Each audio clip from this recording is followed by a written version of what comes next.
దివి నుంచి భూమికి దిగి వచ్చిన దివ్యాత్మ స్వరూపులందరికీ కూడా ఆత్మ ప్రణామాలు. ముందుగా మన జగద్గురు బ్రహ్మర్షి పితామహ పత్రిజీ గారికి, అమ్మ స్వర్ణమాల మేడంకు ఆత్మ ప్రణామాలు. గురువు గారైన సదానంద యోగీశ్వర్ల వారికి ఆత్మ ప్రణామాలు. ప్రతిరోజు నిత్యం మనకు ధ్యానాన్ని, ఆత్మజ్ఞానాన్ని అందిస్తున్న మునిబాబు సార్కు, సుగుణ మేడంకు ఆత్మ ప్రణామాలు. ఫ్రెండ్స్, మనం స్వాధ్యాయనంలో భాగంగా సీతాయనం అనే బుక్ని చదువుకున్నాము. ఇప్పుడు ఆత్మాయనం అనే బుక్ని చదువుకుంటున్నాము. నిన్నటి ఆత్మాయనంలో హాస్టల్గా భారతీయ నేస్తంతో పాటు అతను ఆ భౌతిక దేహాన్ని వదిలి పైకి వెళ్ళటం జరిగింది.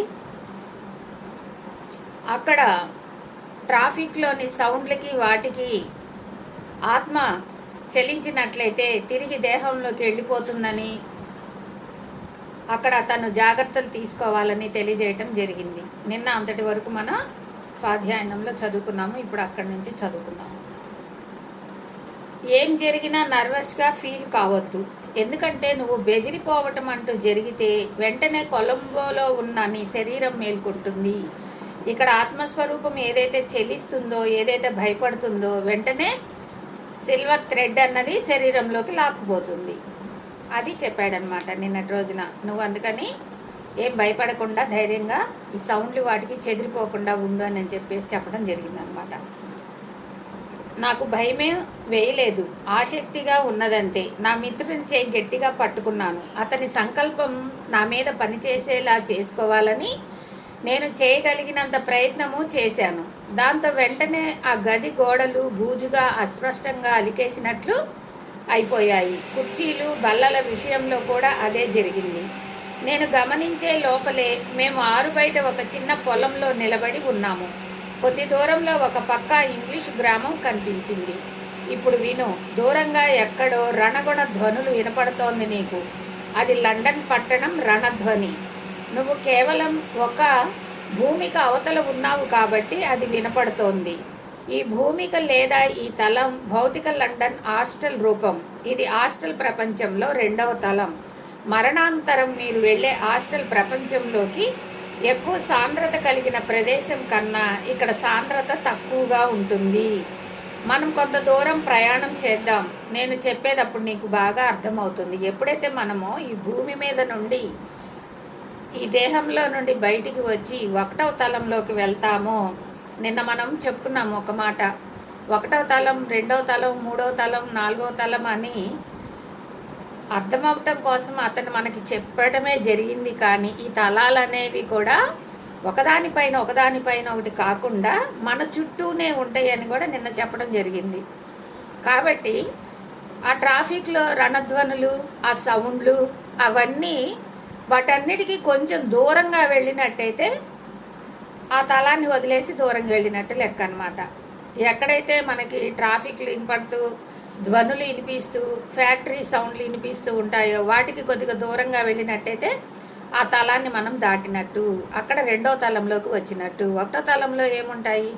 అనేక ఆత్మలన్నీ కూడా ఒకటో తలంలో గుంపులుగా సమూహాలు ఎక్కువగా ఉంటాయి. రెండో తలంలో కొద్దిగా తక్కువగా ఉంటాయి అని చెప్తున్నారు. మేము బయలుదేరాం. మళ్ళీ నేలకు అడుగు ఎత్తులో తేలుతూ వెళ్తున్నాము. మళ్ళీ నేలపైన ఒక అడుగు ఎత్తులో పైకి తేలుకుంటూ వెళ్తున్నారంట. ఆ దూరంగా కనిపిస్తున్న ఆ గ్రామం దగ్గరికి వెళ్ళాం. అది మామూలు గ్రామం లాగానే ఉంది. అక్కడ షాపులు ఉన్నాయి, 2 సినిమా హాళ్ళు ఉన్నాయి. ఆ గ్రామానికి మరీ పెద్దదిగా అనిపించే ఒక పెద్ద హోటల్ ఉంది. చర్చి లాంటి 3 బిల్డింగులు ఊరి పొలిమేలర్లో కనిపించాయి. గ్రామం చుట్టూ ఎంతో దూరం వరకు పరుచుకొని ఎంతో అందమైన ఇళ్ళున్నాయి. కొన్ని చిన్నవి, మరికొన్ని పెద్దవి. కానీ ప్రతి ఇంటి చుట్టూ రంగుల తోటలున్నాయి. రకరకాల రంగురంగుల పూల గుత్తులుగా విరబూసి ఉన్నాయి. ఆడవాళ్ళు మగవాళ్ళు ఆ తోటలో పనిచేస్తూ కనిపించారు. వాళ్ళు ఆనందంగా పనిచేస్తున్నారే తప్ప చేయాల్సి వచ్చిందే అనుకుంటూ కాదు. రకరకాల కుక్కలు లాన్లో పరిగెడుతూ ఆడుకుంటున్నాయి. మేము వెళుతూ ఉంటే పిల్లల గొంతులు వినిపిస్తూ ఉన్నాయి. అక్కడ ఇళ్లకు, భౌతిక ప్రపంచంలోనికి ఇళ్లకు ఒక్క తేడా ఏమిటంటే అక్కడ కారుకి షెడ్లు లేవు, రోడ్లలో కార్లు తిరగటం లేదు. అక్కడ వాహనాల అవసరం ఉండదు. పలానా చోటికి వెళ్ళాలి అనుకుంటే అక్కడికి వెళ్ళిపోగల తేలిక పద్ధతులు ఉన్నాయి. కనుక అనుకోగానే గాలిలో తేలిపోతూ చేరుకుంటున్నారు వెళ్ళాలనుకున్న చోటుకి. ఇది రెండవ తలంలో పరిస్థితి అన్నమాట. ఈ రెండవ తలంలో ఎలా ఉంది?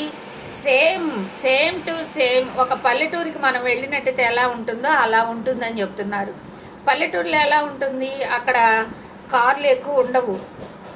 ఇప్పుడంటే కొద్దిగా ఏదో రోడ్లు వేసి కొద్దిగా బస్సులు అయితే తిరగటం కూడా జరుగుతుంది. కొన్ని కుగ్రామాలకి లోపలికి వెళ్ళినట్టయితే బస్సు సౌకర్యం కూడా ఉండదు.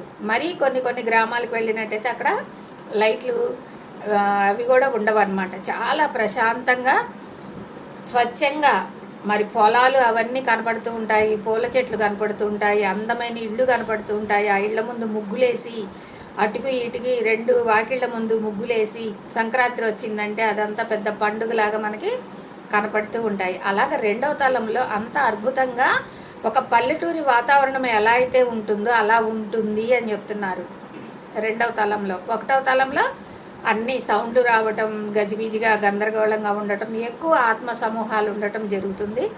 ఇంకొద్దిగా అవతలకి వెళ్ళినట్టయితే రెండవ తలంలో అద్భుతంగా ఒక పల్లెటూరి వాతావరణం ఎలా అయితే ఉంటుందో అలా ఉంటుంది. అక్కడ వాహనాలకి అవసరం లేదు అక్కడికి. ఎందుకంటే వాహనాలు ఇక్కడ మనకంటే మనం భౌతిక శరీరంతో ఉన్నాం కాబట్టి మనం ఎక్కడికి వెళ్ళాలన్నా వాహనాలతో వెళ్ళాలి. మన పూర్వీకులకి వాహనాలు లేవు, వాళ్ళు నడుచుకుంటూ వెళ్ళేవాళ్ళు. కాశీకి వెళ్ళాలంటే నడుచుకుంటూ వెళ్ళేవాళ్ళు, రామేశ్వరం వెళ్ళాలంటే నడుచుకుంటూ వెళ్ళేవాళ్ళు. మళ్ళీ తిరిగి వస్తారో లేదో కూడా తెలియని పరిస్థితిలో వాళ్ళు ఉండేవాళ్ళు అనమాట. ఇప్పుడైతే అలా కాదు కదా, చక్కగా ఫ్లైట్లలో వెళ్ళే వాళ్ళు ఫ్లైట్లో వెళ్తున్నారు, కారులో వెళ్ళే వాళ్ళు కారులో వెళ్తున్నారు, బస్సులో వెళ్ళే వాళ్ళు బస్సులో వెళ్తున్నారు, అట్లా వెళ్తున్నారు. కానీ మనము ఈ రెండవ తలానికి వెళ్ళినట్టయితే అక్కడ మన కారులతో కానీ బస్సులతో కానీ విమానాలతో కానీ దేటితో కూడా పని లేదు. ఎందుకంటే ఎక్కడికి కావాలంటే అక్కడికి మనమే వెళ్ళిపోవచ్చు. డైరెక్ట్గా మనము తలుచుకుంటే చాలు. ఈ గ్రామం నుంచి ఇంకో గ్రామం అంటే అక్కడికి వెళ్ళిపోవచ్చు. మనం ఈ లోకం నుంచి ఇంకో లోకం అన్నా కూడా వెళ్ళిపోవచ్చు. ఈ దేశం నుంచి ఇంకో దేశం అన్నా కూడా వెళ్ళిపోవచ్చు. ఒక రెప్పపాటులోనే మనం అమెరికా, జర్మనీ అవన్నీ కూడా పోయి రావచ్చు.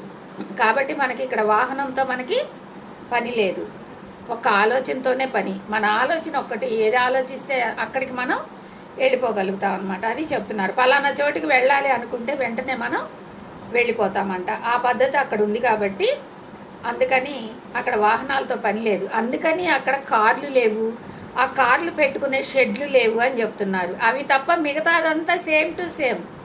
మనం ఏదైతే ఇష్టంగా మనం ఇష్టపడతామో, ఏ వాతావరణాన్ని అయితే మనం ఇష్టపడతామో అవన్నీ కూడా అక్కడ ఉన్నాయని చెప్తున్నారు.